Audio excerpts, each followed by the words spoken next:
Welcome to the program Security In and Out. I am Austin Peacemaker, INAEDE. Security In and Out highlight and discuss security news and happenings within the defense and security corridor, while also informing the general public in and out. Today on this episode of Security In and Out, we shall be focusing on Herdsmen farmers clash in Nigeria, and our guest is a retired Army Captain, BISH Johnson, now a security affairs analyst. BISH Johnson will throw more light on how best Nigeria as a nation can handle and tackle the issue of farmers herdsmen clash in the country. Meanwhile, let's go on a short break, and when we are back, we shall be taking some highlights of security news in the course of the week.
You are still watching Security In and Out. As I said earlier, today we shall be focusing on farmers herdsmen clash in Nigeria and how best we can tackle it as a nation.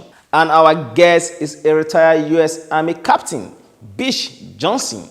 BISH Johnson will be throwing more light on how best Nigeria as a nation can tackle the issue of herdsmen farmers clash in the country.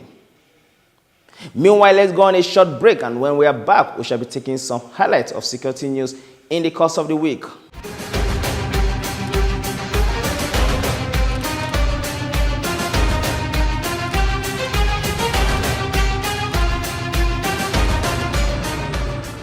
The commander, INAEDE Jubilee, Ikorabase, Commodore INAEDE Akinwale, has warned smugglers to stay off Nigerian maritime environment. He says that defaulters will be made to face the full weight of the law. Commodore INAEDE Akinwale gave the warning when the command intercepted 4 trucks loaded with 1,050 bags of rice allegedly smuggled from a neighboring country. We are here today to hand over the consignment to the customs for further investigations and possible prosecution. And again, I must add that 3 suspects were apprehended along with the trucks of rice too. The Assistant Controller of Customs, Babatunde Lomo, asked for more interagency collaboration to check the activities of the smugglers. He congratulated the Nigerian Navy for the vigilance which led to the interception of the goods. The essence of synergy and collaboration, interagency collaboration, is to meet issues like this in the border. So we are very pleased with the efforts of the Nigerian Navy. The suspects were formally handed over to the customs for further investigation. 32 years after creation and eventual proscription, the war against indisciplined brigade is back in national discourse. Adorned in all green color, men and officers of the brigade converged on Abuja for a workshop aimed at curtailing indiscipline in the country. This time, the group is poised to begin a national reorientation campaign. Ready for your inspection, sir! Major General Martins Chukwunedum of Defense Intelligence Agency inspected the guard of honor and gave a nod for dismissal. Conflicts are better presented than... For key players, it is possible to have a better Nigeria. The country is preparing to deal with particularistic security problems in the country. Kidnapping, for ransom, armed robbery, political thuggery, farmers' herders clashes, community clashes, cultist activities among our younger people in high schools. All of this cumulatively puts the country under intense security inertia, which necessitates that all hands must be on deck. National Commandant of the group, Mohammed Mustafa, told newsmen that the organization can do more with better support from stakeholders. We need mobility at all levels to support our command and our brigade, so that the effort we're making in sustaining this Change Begin With Me campaign and the war against indiscipline as well, we can double our effort. Such as rape, bribery, corruption, truancy of the students, and so on. The War Against Indiscipline Brigade is a nationwide volunteer organization with a 20,000 staff strength drawn from all walks of life.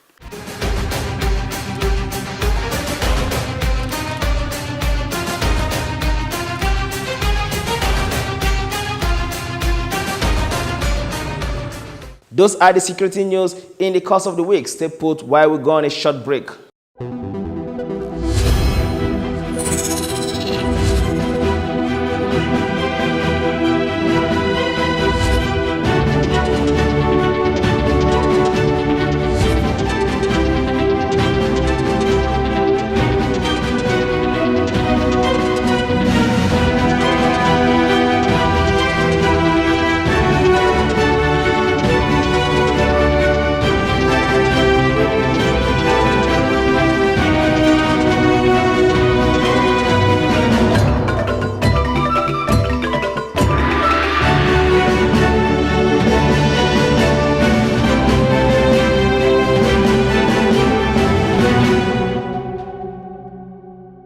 What is happening here as far as security is concerned in this country is a consequence of our inability as a country to invest in critical areas that other countries have invested in the past.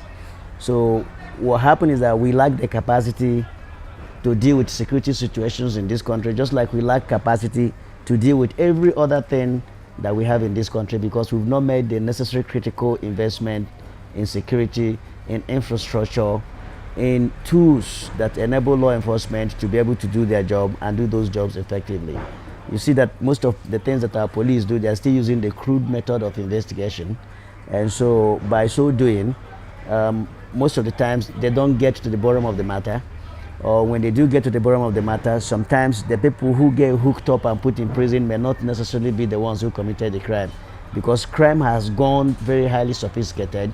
So for you to be able to entangle crime these days, you have to equally be sophisticated to be able to entangle crime and actually get to the real culprits.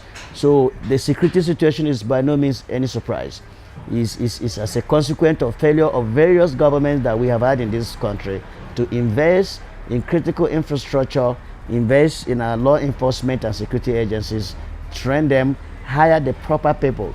I believe that probably maybe 1/4 of the people who are in our police force shouldn't even be there, because they don't possess what it takes to actually do police work.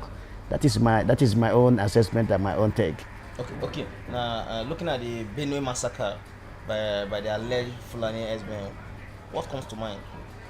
Well, the same thing, when it comes to security generally, is equally the same thing that is happening in Benue and other parts of the country. Every successive government we've had in this country have always kicked the can down the road. Let me do what I can do now until I leave office, and then I will leave that problem for whoever takes over from me to deal with it.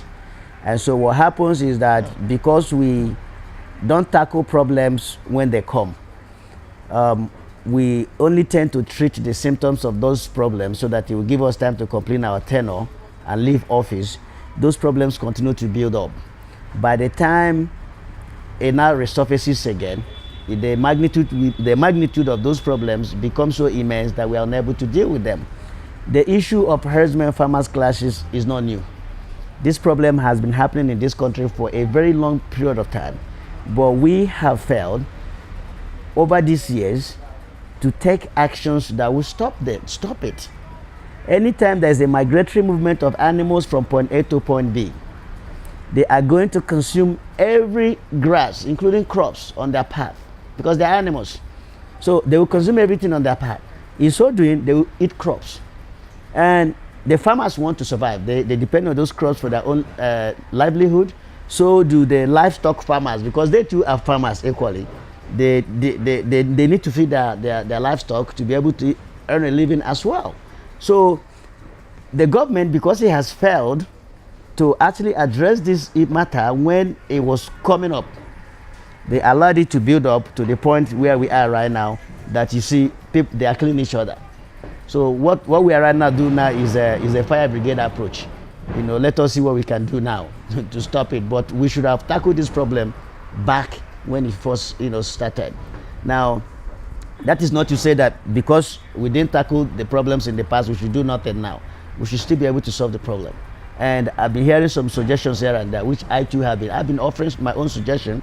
Each time I have an opportunity to speak on a matter like this, I think I've spoken on this matter probably more than 10 times on various national television networks. We have to stop migratory movement of animals. In 2018, there should not be animals moving around in the streets of Abuja.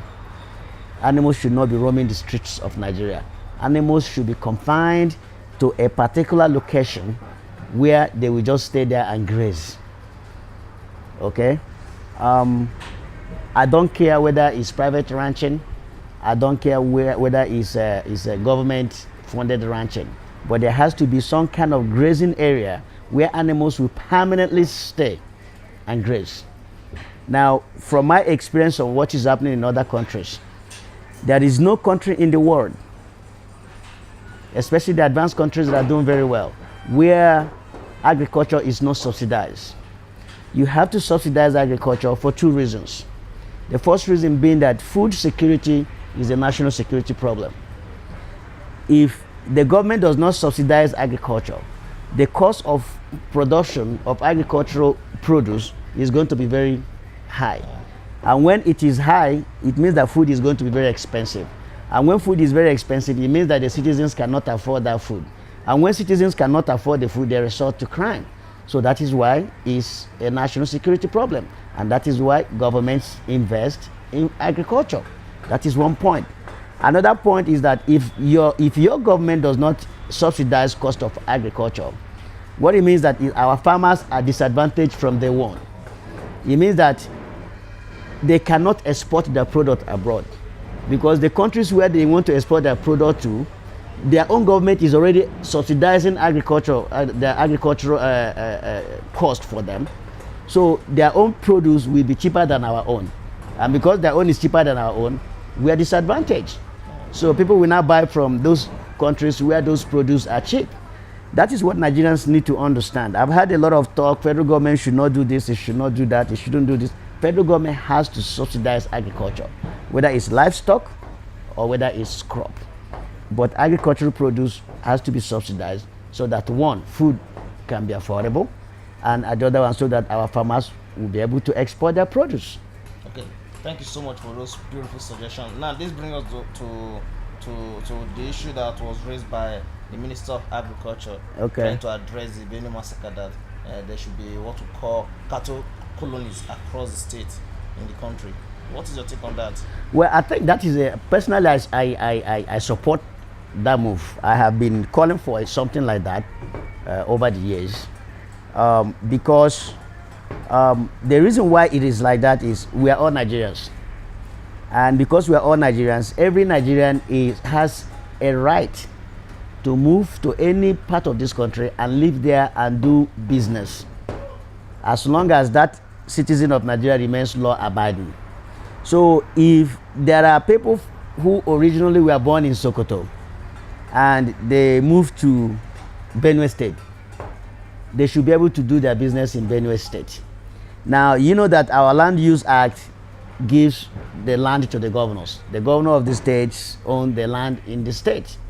So my suggestion is, let the state governments donate land, but the federal government has to come in and pay compensation to the original owners of those land, and equally fund the infrastructure that will be required in those colonies. you know, what those colonies actually means is like, it's like kind of like industrial park, where everything about cattle will not take place in one particular area. They will graze their cattle there, they will be abattoir, they will live there, their hides can be processed there, and things like that. So you are building an industrial park. There's huge potential to be making a lot of money in those colonies, okay? And there's huge potential for creation of jobs. Not necessarily the Fulani people who are the herders, because they will not be herding the cow and at the same time killing being at the abattoir or you know, producing the hides. So it will be a very, very huge business potential for the states where they will be located. And those states, nothing says that they cannot tax people who are, you know, doing businesses in those areas. It's a source of revenue. So I think that it's a good idea. Yeah, it's a good idea, but looking at our ethnicity, you know, especially here in Nigeria, the level of distrust we have for people in offices, because of probably they have some power, fade Nigerians.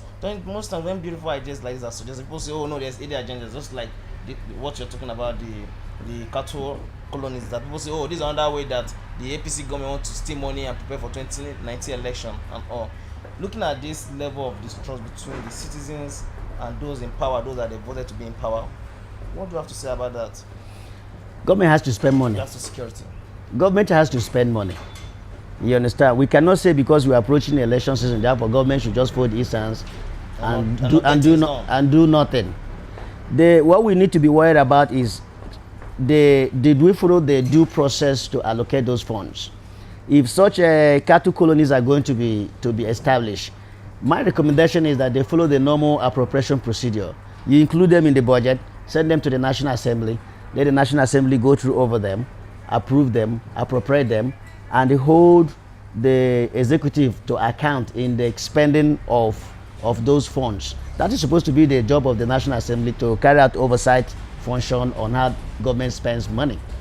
We can't say because, you know, election is coming up, therefore government shouldn't do anything. Government has to continue to function.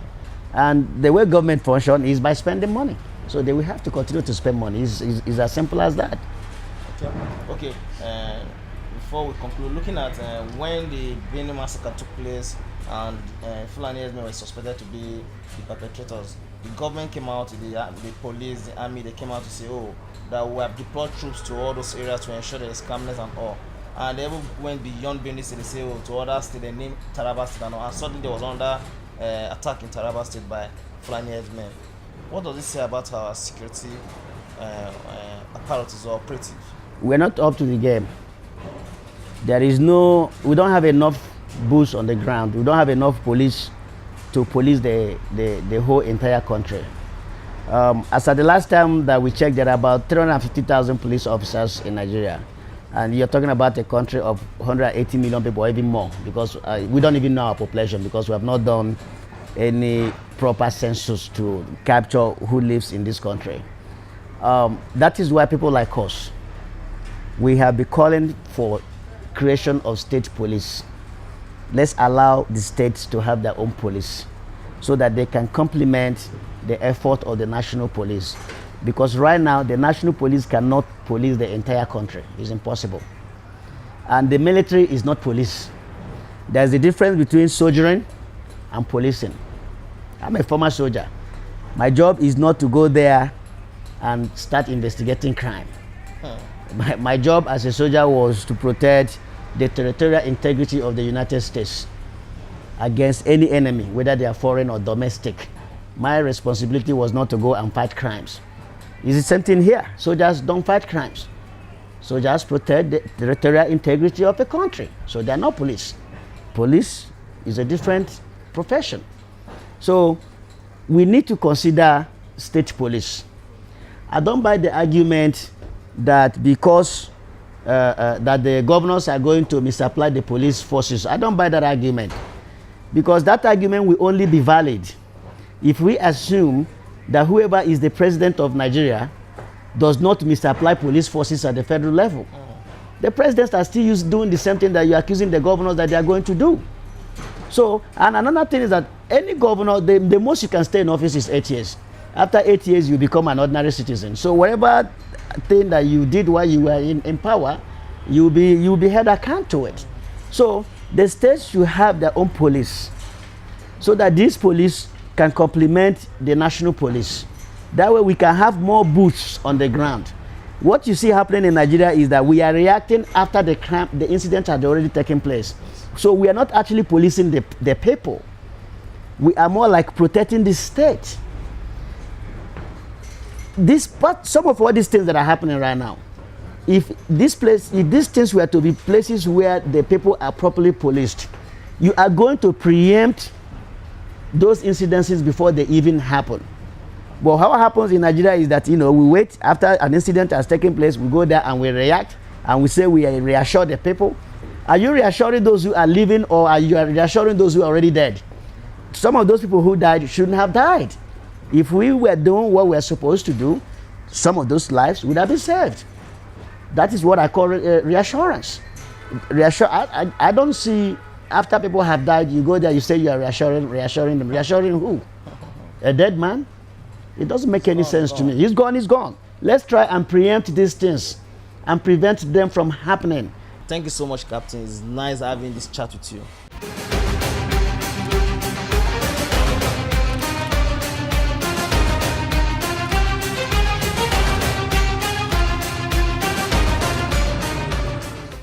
You have heard it all from BISH Johnson, a retired U.S. Army captain, now a security affairs analyst, talking on how best as a nation we can tackle the issue of farmers-herdsmen clash in Nigeria. And that is how we call it a wrap on this episode of the program, Security In and Out. I am Austin Peacemaker. Do stay out of trouble, and don't forget, security is first and always, and hate speech is not free speech.